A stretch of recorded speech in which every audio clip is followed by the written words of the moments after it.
नमस्कार साथियों, अगर आप एक सीनियर सिटीजन हैं और भारतीय रेलवे के द्वारा यात्रा करते हैं तो आज आपके लिए इस वीडियो में बहुत बड़ी खुशखबरी लेकर के आ चुके हैं। जी हाँ साथियों, जैसे कि मैंने अपनी पिछली कई वीडियो से आपको बताया है कि भारत सरकार senior citizen railway fair concession को एक बार फिर से शुरू कर सकती है। तो उसी को लेकर के जो भी नई अपडेट आई है उसके बारे में मैं आज आपको इस वीडियो में जानकारी दूंगा। तो वीडियो को एंड तक जरूर देखें, पूरी जानकारी आपको इसमें मिलेगी। तो चलिए बिना किसी देरी के अपनी इस वीडियो को स्टार्ट करते हैं।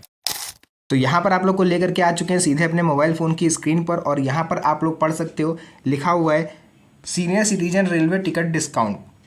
भारतीय रेल मंत्रालय ने देश के बुजुर्ग नागरिकों के लिए एक महत्वपूर्ण निर्णय लेते हुए रेल यात्रा में विशेष रियायत की घोषणा कर दी है। जी हाँ साथियों, बहुत सही सुना आप लोगों ने। ये जो घोषणा है ये हो चुकी है और मैंने आपने पिछली कई वीडियो से बताया था गवर्नमेंट इस पर चर्चा कर रही है।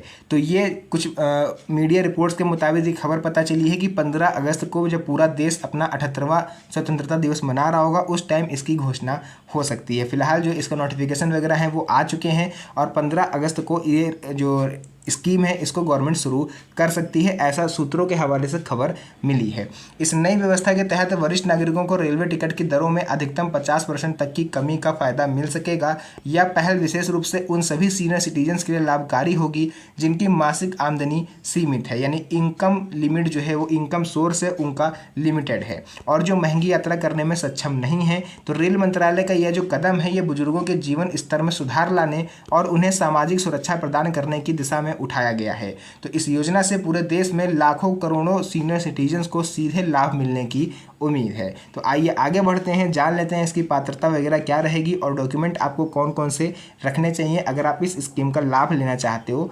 तो यहाँ पर आप लोग पढ़ सकते हो, लिखा हुआ है इसके सिद्धांत क्या है और इसका लक्ष्य क्या है। देखिए, इस कल्याणकारी योजना की शुरुआत का मुख्य उद्देश्य उन सभी वृद्ध व्यक्तियों की सहायता करना जो सेवानिवृत्ति के पश्चात न्यूनतम पेंशन या सीमित संसाधनों पर निर्भर हैं। आप देखिए यहाँ पर ये जो स्कीम है इसका लाभ सरकारी कर्मचारियों को नहीं मिलेगा, यानी कि अगर आप एक सरकारी कर्मचारी रह चुके हो तो आप इस स्कीम का लाभ नहीं उठा सकते। यह स्कीम केवल आम नागरिकों के लिए है, यानी आम नागरिक जो कि 60 साल तक लगभग सेवानिवृत्ति वो लोग ले लेते हैं, अपने काम से रिटायर हो जाते हैं। किसी की दुकान है, कोई कुछ काम करता है, कोई प्राइवेट जॉब करता है, तो लगभग 60-65 साल के बाद आप लोग काम करना बंद कर देते हो, तो आप लोग की जो इनकम है वो भी लिमिटेड हो जाती है और आप महंगी यात्रा करने में सक्षम नहीं हो। केवल इस कंडीशन में आपको ये लाभ मिल सकता है।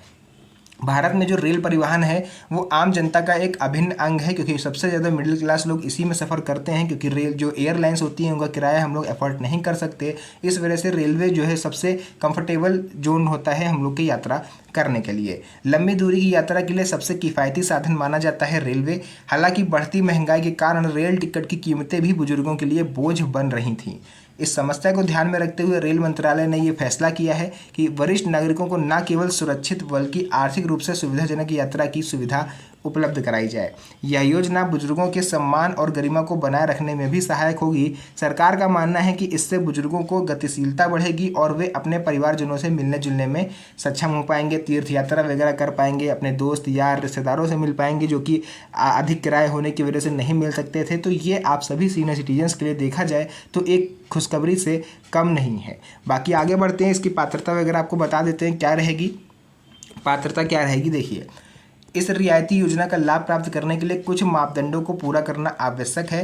पुरुष यात्री अगर आप हो तो आपकी एज 60 प्लस होनी चाहिए, वहीं अगर आप महिला यात्री हो तो आपकी एज 58 प्लस होनी चाहिए। एंड साथ ही साथ यात्रा के दौरान अपनी आयु सत्यापित के लिए यात्रियों को वैध सरकारी पहचान पत्र प्रस्तुत करना अनिवार्य होगा। यानी अगर आप इस छूट के तहत यात्रा कर रहे हो तो किसी सरकारी पहचान पत्र को अपने साथ रखना होगा, जैसे कि आपका आधार कार्ड हो गया, वोटर ID कार्ड हो गया, पेंशन कार्ड हो गया, पैन कार्ड हो गया, ड्राइविंग लाइसेंस हो गया, पासपोर्ट हो गया, कोई भी सरकारी पहचान पत्र आप अपने साथ रख सकते हो। लेकिन ध्यान रहे कि अगर आप बिना उचित आयु प्रमाण पत्र के इस छूट का लाभ ले रहे हैं तो आपको जो है जुर्माना भी देना पड़ सकता है। बाकी आगे बढ़ेंगे और जो भी जानकारी इससे रिलेटेड आई है वो मैं आपको समझा देता हूँ। तो यहाँ पर हम लोग जानेंगे ट्रेन सेवाओं और श्रेणियों में छूट की व्यवस्था। आखिर कैसी कैसी ट्रेनों में हमें इस छूट का लाभ मिल सकता है, क्या सभी ट्रेनों में मिलेगा या फिर केवल कुछ चुनिंदा ट्रेनों में। तो देखिए, रेलवे की यह रियायत मुख्यतः सामान्य रेल, एक्सप्रेस, सुपरफास्ट श्रेणी की ट्रेनों में लागू होगी।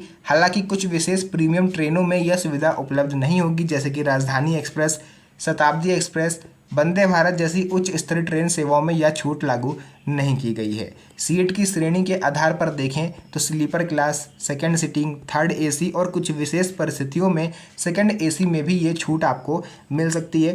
फर्स्ट क्लास और एसी चेयर कार जैसी लग्जरी श्रेणियों में यह छूट सीमित या फिर बिल्कुल उपलब्ध नहीं हो सकती।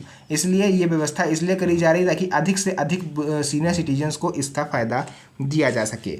उसके बाद छूट की दर और वित्तीय लाभ देखिए, इस योजना के अंतर्गत पुरुष वरिष्ठ नागरिकों को ट्रेन टिकट के मूल किराए पर 40% तक की कमी प्रदान की जाएगी और वहीं महिला सीनियर सिटीजन्स को यह रियायत जो है 50% तक की हो सकती है।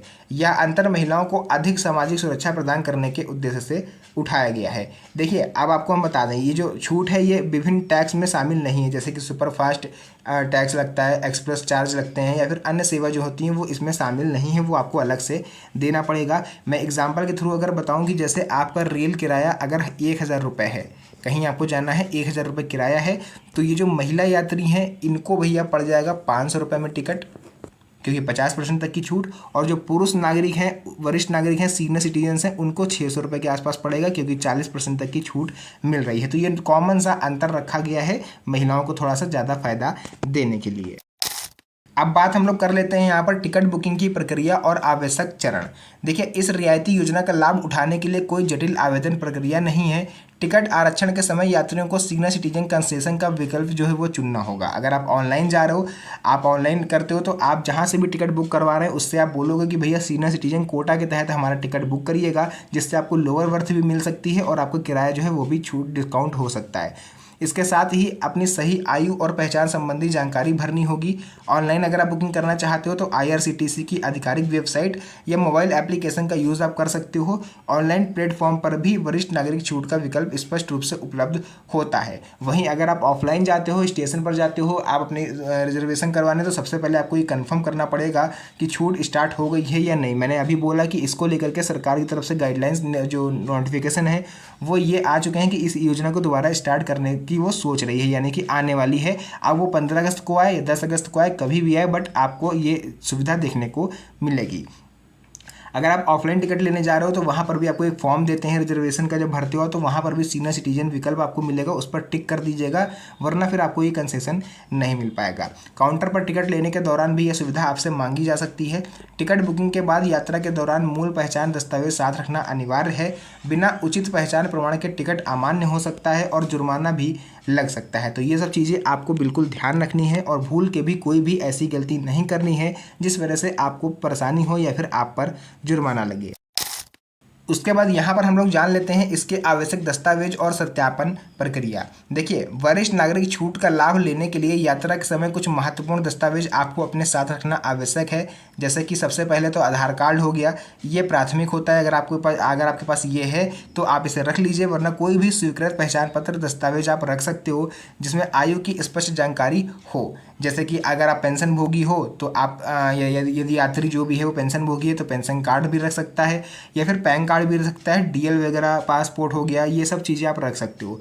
कुछ राज्य सरकारों द्वारा जारी वरिष्ठ नागरिक पहचान पत्र भी मान्य है, यानी कि मैंने आपको बताया था कि कुछ राज्य ऐसे हैं जो सीनियर सिटीजन कार्ड अभी भी इशू करते हैं, तो अगर आपके पास वो है तो आप उसके थ्रू भी आसानी से लाभ ले पाओगे। यात्रा के दौरान टिकट चेकिंग के समय ये दस्तावेज प्रस्तुत करना होगा, यानी TT अगर आता है, उसको शक होता है आपके ऊपर, तो आपसे अगर वो डॉक्यूमेंट मांगेगा तो आपको अपना ये सरकारी पहचान पत्र दिखाना होगा।